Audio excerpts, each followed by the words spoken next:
एक छोटी सी ऑनलाइन किताबों की दुकान जो मतलब एक गैरेज से शुरू हुई थी, वो आज दुनिया की सबसे ताकतवर कंपनियों में से कैसे बन गई।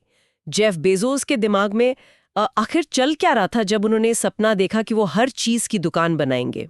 आज हम ब्रैड स्टोन की किताब द एवरीथिंग स्टोर से यही गुत्थी सुलझाने की कोशिश करेंगे। और ये सिर्फ एक कंपनी की कामयाबी की कहानी नहीं है। ये जुनून, जोखिम लेने की हिम्मत और हमेशा भविष्य के बारे में सोचने की एक जबरदस्त केस स्टडी है। बिल्कुल, हमारा मकसद भी यही है, अमेज़न की नींव को समझना, उसकी वो रणनीतियां जो अक्सर लोगों को समझ नहीं आती थीं, और उस मानसिकता को गहराई से समझना जिसने इसे इतना बड़ा बना दिया। तो चलिए इस किताब के पन्ने पलटते हैं। तो कहानी शुरू होती है 1990 के दशक में। जेफ बेजोस वॉल स्ट्रीट में थे, बहुत अच्छी नौकरी, मोटा पैसा कमा रहे थे, लेकिन उनकी नजर एक चीज पर की, इंटरनेट।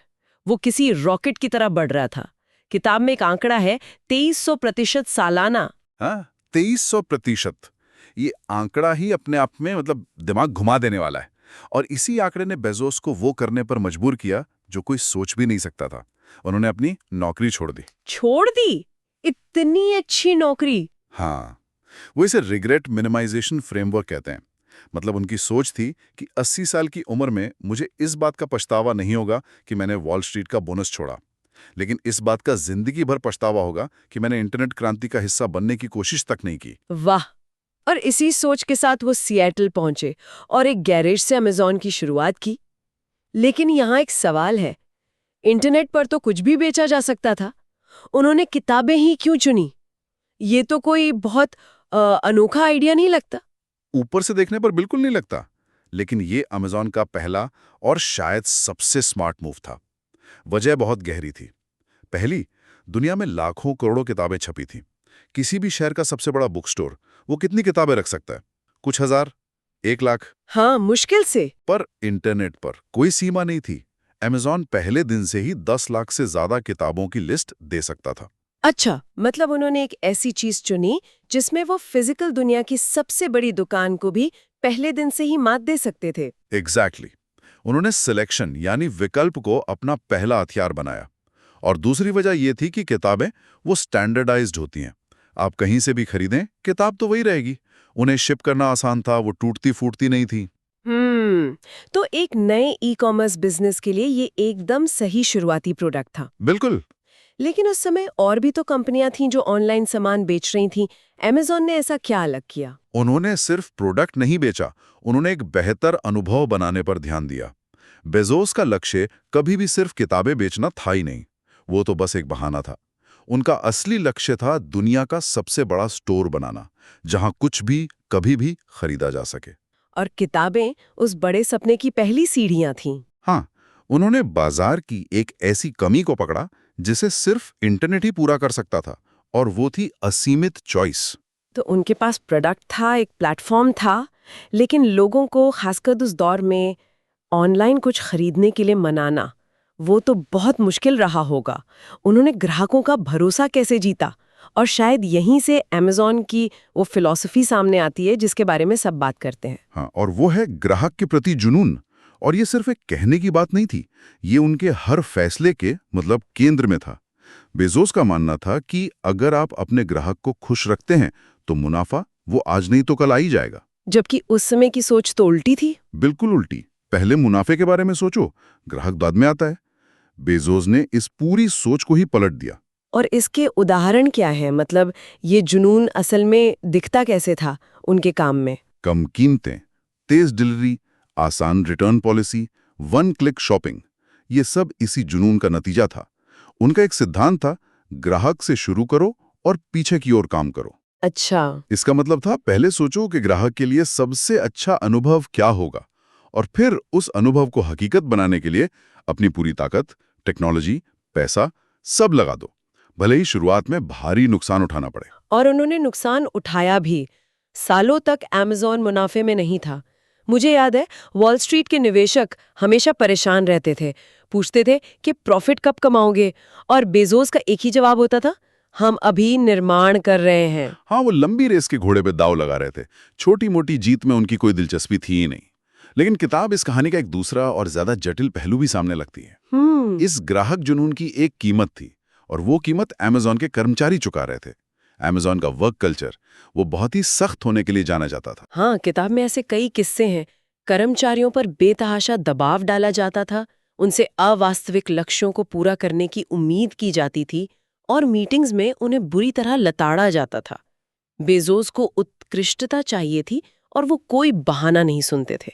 बिल्कुल, वहां इसे ग्लैडिएटोरियल कल्चर कहा जाता था, मतलब योद्धाओं वाली संस्कृति, हाँ। जहां आपको लगातार लड़ना पड़ता था और खुद को साबित करना पड़ता था। अच्छा, कई शानदार लोग इस माहौल में निखर कर आए, लेकिन बहुत से लोग टूट भी गए। तो क्या ये कहना सही होगा कि अमेज़न का जो ग्राहक के प्रति जुनून था, वो सीधे तौर पर उनके कर्मचारियों के प्रति सख्त रवैये से जुड़ा हुआ था? क्या एक के बिना दूसरा संभव था? ये एक बहुत बड़ा सवाल है। हाँ। और किताब के हिसाब से बेजोस की नज़र में तो ये दोनों चीज़ें जुड़ी हुई थी। अच्छा। उनका मानना था कि अगर हम अपने कर्मचारियों से उच्चतम मानकों की उम्मीद नहीं करेंगे, तो हम अपने ग्राहकों को सर्वश्रेष्ठ अनुभव कैसे दे पाएंगे। हाँ, उनकी नज़र में ग्राहकों को लेकर जुनूनी होने का मतलब था कि कंपनी के अंदर भी हर किसी को उसी जुनून और उसी स्तर की उत्कृष्टता के साथ काम करना होगा। और इस जबरदस्त विकास और सख्त कल्चर के लिए एक बहुत मजबूत अंदरूनी सिस्टम की जरूरत पड़ी होगी। और यहीं पर कहानी एक ऐसा मोड़ लेती है जिसकी किसी ने कल्पना भी नहीं की थी। सही कहा, ये अमेज़न की कहानी का सबसे दिलचस्प हिस्सा है। अमेज़न की सबसे बड़ी और सबसे मुनाफे वाली सफलताओं में से एक उसकी कभी योजना ही नहीं बनाई गई थी। वो एक तरह का सोचा समझा हादसा था। सोचा समझा हादसा। हाँ, जैसे जैसे अमेज़न बढ़ रहा था, वो अपनी टेक्नोलॉजी की दिक्कतों में ही उलझते जा रहे थे।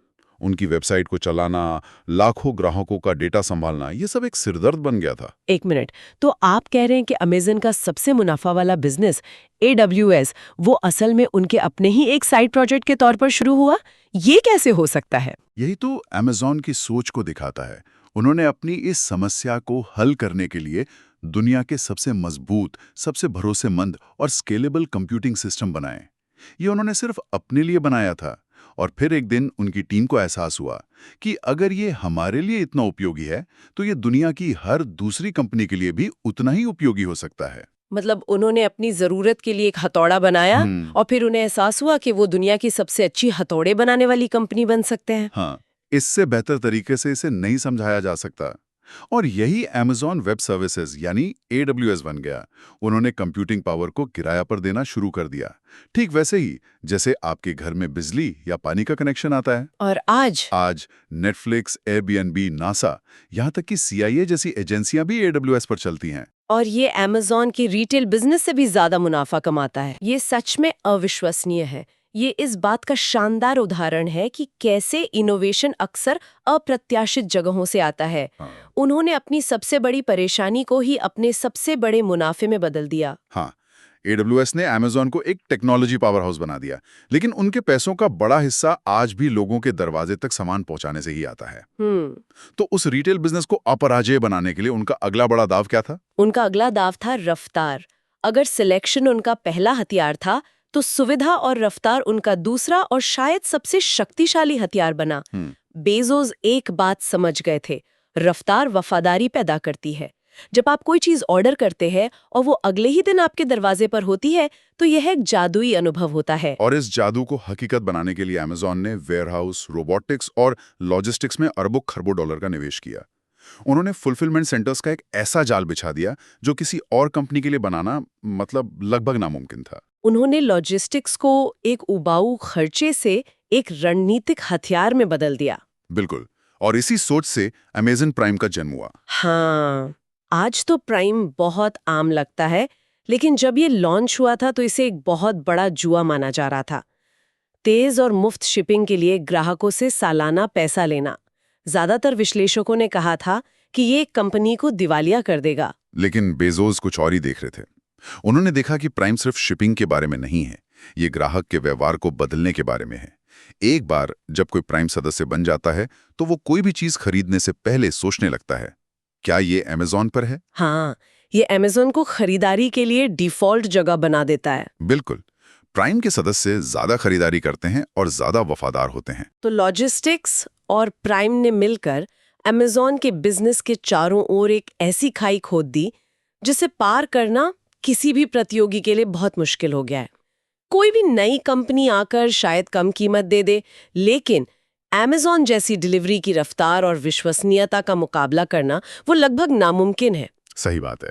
सुविधा प्रतिस्पर्धा को मात देती है। इस एक लाइन में उनकी पूरी रिटेल रणनीति का सार है। और एक बार जब आपके पास किसी भी चीज को कहीं भी जल्दी और कुशलता से पहुंचाने की क्षमता आ जाती है, तो फिर आप उस पाइपलाइन के जरिए कुछ भी बेच सकते हैं। और उन्होंने यही किया। किताबों से शुरू करके वो इलेक्ट्रॉनिक्स, कपड़े, घर का सामान, किराने का सामान, फिर स्ट्रीमिंग, म्यूजिक और एलेक्सा जैसे AI डिवाइस तक पहुंच गए। वो वाकई में द एवरीथिंग स्टोर बन गए। ये सब कुछ आखिर में एक व्यक्ति की सोच पर आकर टिकता है, जेफ बेजोस। ये सब उनकी अलग और कभी-कभी अजीब लगने वाली सोच के कारण ही संभव हुआ। किताब उनके कुछ प्रमुख सिद्धांतों पर रोशनी डालती है जो किसी भी लीडर के लिए सबक हैं। जैसे कि लंबी अवधि की सोच रखना, जैसा हमने पहले बात की, वो तिमाही नतीजों से परेशान नहीं होते थे। वो आज ऐसे बीज बो रहे थे जो 1 दशक बाद पेड़ बनेंगे। और दूसरा, असफल होने के लिए तैयार रहना। Amazon ने कई बड़े और महंगे प्रयोग किए जो बुरी तरह फेल हुए, जैसे कि फायरफोन। हाँ, फायरफोन। लेकिन बेजोस का मानना था कि अगर आप बड़े प्रयोग नहीं कर रहे और फेल नहीं हो रहे, तो इसका मतलब है कि आप कुछ नया करने की कोशिश ही नहीं कर रहे।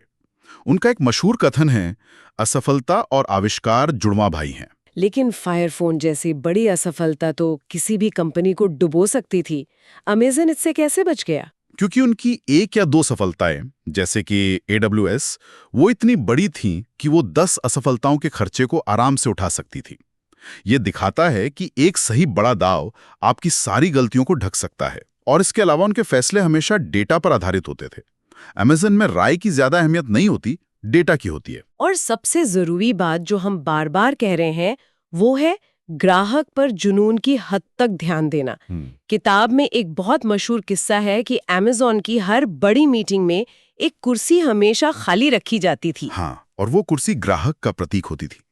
वो ये याद दिलाने के लिए होती थी कि उस कमरे में सबसे महत्वपूर्ण व्यक्ति यानी ग्राहक मौजूद है और हर फैसला उसी को ध्यान में रखकर लिया जाना चाहिए। ये एक शक्तिशाली प्रतीक था जो उनकी संस्कृति को दिखाता था। बिल्कुल।